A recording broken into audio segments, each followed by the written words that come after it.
like when Farley said people had to go out and do what they had to do to get the records or whatever, I did whatever necessary to get everything that I have.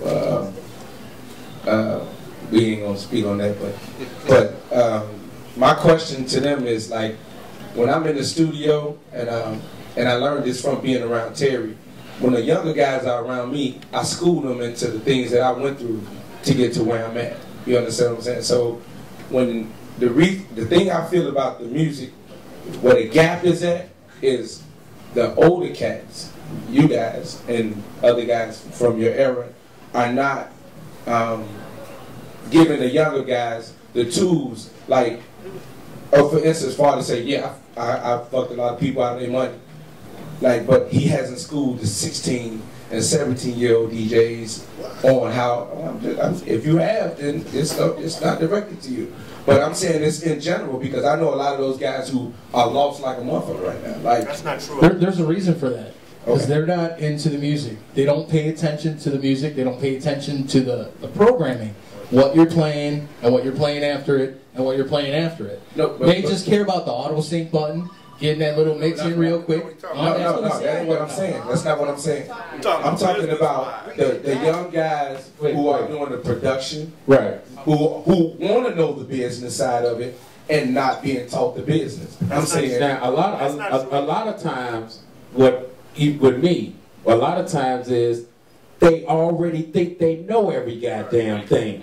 That's the fucking problem. You trying to tell them. You trying to teach them, and because technology is running so fast, they figure they can either punch that shit up on YouTube or whatever, and now all of a sudden they know how to do what you know how to do, but it don't work like that. But that's the biggest problem. It's like Farley said, it's hard as hell trying to teach somebody something that know every damn thing. I don't want to keep y'all long because I know Mary gonna snatch my phone. But here's my disagreement to that. Like, if Farley's saying I was a hardhead, right? Because he said that's not everybody. Wait. Let me touch that. Let me touch that before you say that. All right.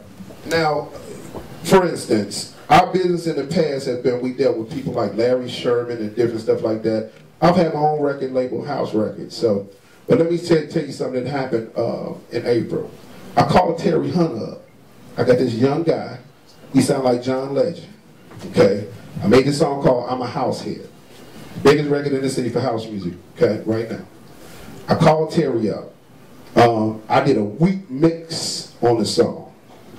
At the time, in my production, I love what I had did, but I didn't feel like I could take it to the level where I need to take it. I called Terry up and Mike Dunn. Mike Dunn got the #1 mix on the record, and Terry has the #2 mix on the record. All this time, I educate this kid, he's 27 years old, out of church, to explain to him every facet of the music business, okay? I let him know that he had to do this song. Don't expect no whole lot of money because the industry is, as we know it in the industry, is gone. It's not the same industry that we lived or our mom and daddies lived. So if you want to be in this industry, you're going to struggle to get a new name out there that nobody knows, even though you can sing like John Legend and sound like John Legend. It's a big record, but at the same time, we don't know what the sales are yet. We don't know, but I'm explaining to him, don't get discouraged. I'm explaining to him that songs right now that come out on YouTube, how they sell. I explain to him how it happens on track sales. I explain to him about publishing, all these different things. I'm not talking about a singer.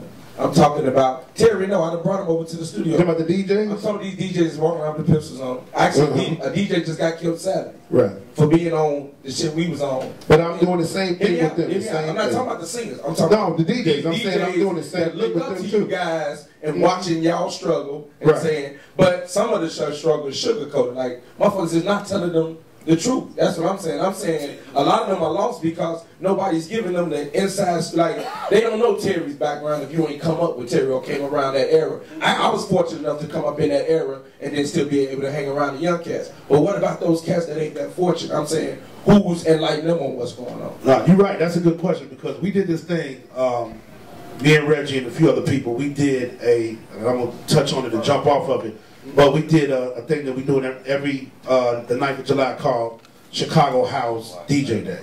And I think it was a success. We brought the city together. We getting that day proclaimed as Chicago House DJ Day. We took a beautiful photo that we'll be releasing soon. But in that was so much controversy, and the point that Slugger was making, a group of guys called me, and they was really upset, like it was going to get on some street stuff real heavy because they felt that they should have been included in that picture or in that day. Exactly. And so I had to go and explain myself to 50 people, and in one it had about 70, 80 DJs. This is what this is, and this is what this is about.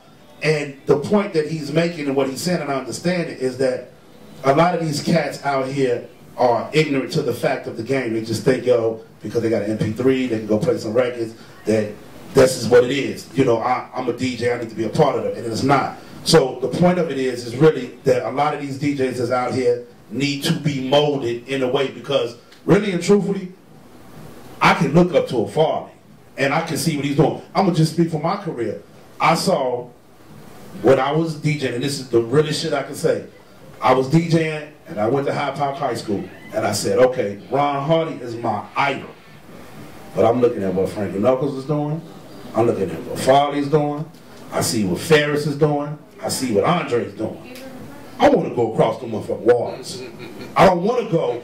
These cats don't have that now. So I think we do have some kind of responsibility to teach these cats and show a lot of these younger DJs the way, because everything is so viral. It's so, you go on YouTube and you see somebody doing something and pop and they think that's what it is, and it's really not.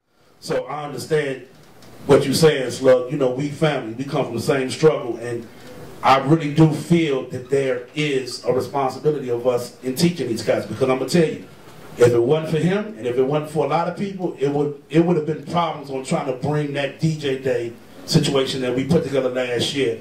It would have been a bad outcome. Yes. Just because people did not know, and they don't have no outlets to go talk to anybody about what it is that we do.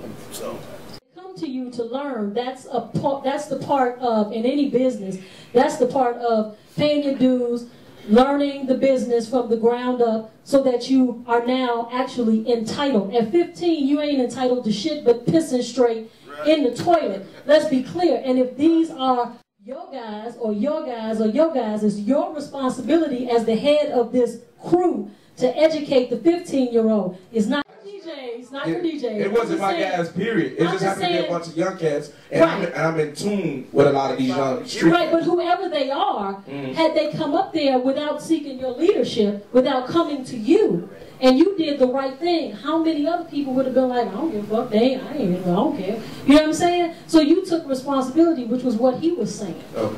So what are you going to do now? How you going to educate those folks?